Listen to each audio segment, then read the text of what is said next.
John Fox, Mike Tannenbaum, Adam Schefter. I'm Wendy Nix from NFL Live. There are a number of question marks about the Houston Texans, but let's start first with DeAndre Hopkins. Doesn't have a lot left to prove to anybody, Coach, but when you look at 2019 specifically, what are your expectations? You know, I think he continues, in my opinion, as one of the top 5 receivers in the National Football League. He's got outstanding body control, good hands. You know, he catches really everything around him. He's got outstanding route running skills. You know, I expect him to be in the top 5 in receiving at year's end. Yeah, for me, look, he's as consistent as they come. What he's going to see these double teams. Where's the production going to come from? Is it going to be Will Fuller? One guy to keep an eye on.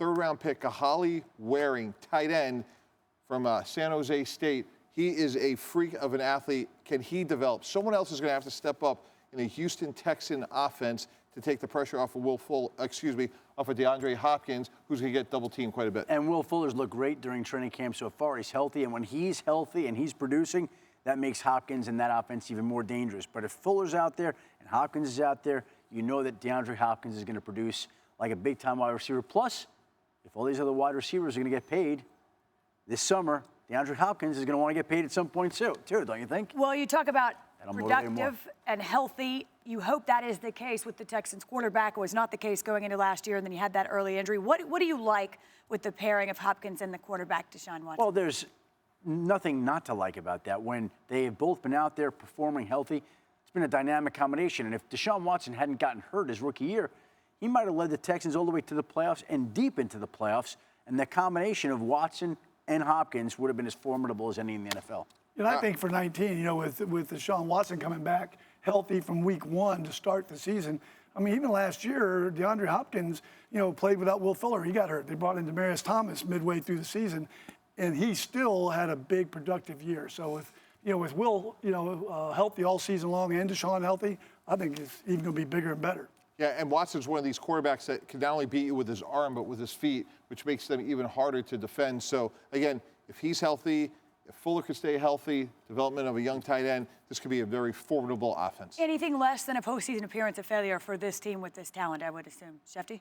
Well, listen, I think that a lot of people think that they'll be back in the thick of the playoff hunt, and if they don't make it, it would be disappointing. One other X factor that we haven't mentioned, the holdout of Jadeveon Clowney. Now, technically, it's not a holdout because he hasn't signed his franchise tag. However, when you have him and J.J. Watt as an opposing offense, not really know where you want to focus your protections in terms of who you're going to double team, it makes J.J. Watt a lot better when Clowney's out there. So that's something else we need to monitor. Well, and to your point, he has not signed his franchise tender, so he is not a holdout. There's some notable names who are holding out. He cannot be fined the $40,000 a day because he hasn't signed anything. The expectation, I would assume, Shefty, is that he'll miss most of training camp and then come back for the start of the season. Listen, he's got somewhere between $15.8 and $17.1 million riding on it, so roughly $1 million per week.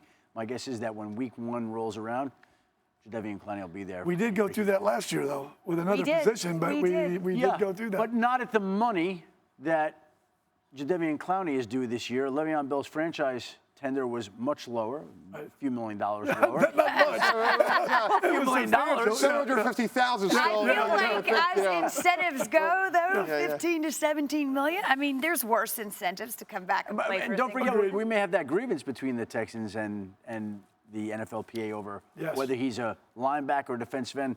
Linebacker carries a lower salary number, defensive end carries a higher number. We'll see how that shakes out. Good point. And what else is really interesting is they're sitting there right now without a general manager. So in terms of trying to get a long-term deal done, trying to handle this grievance, you know, you're putting a lot on your head coach's plate who's trying to get ready for the season. So that's another factor is taking place behind the scenes. No question. We'll continue to monitor it on NFL Live weekdays, 1:30 Eastern. Hi everyone, thank you for watching ESPN on YouTube. For more sports, more analysis, download the ESPN app. And for live streaming sports and premium content, subscribe to ESPN+. We'll see you there.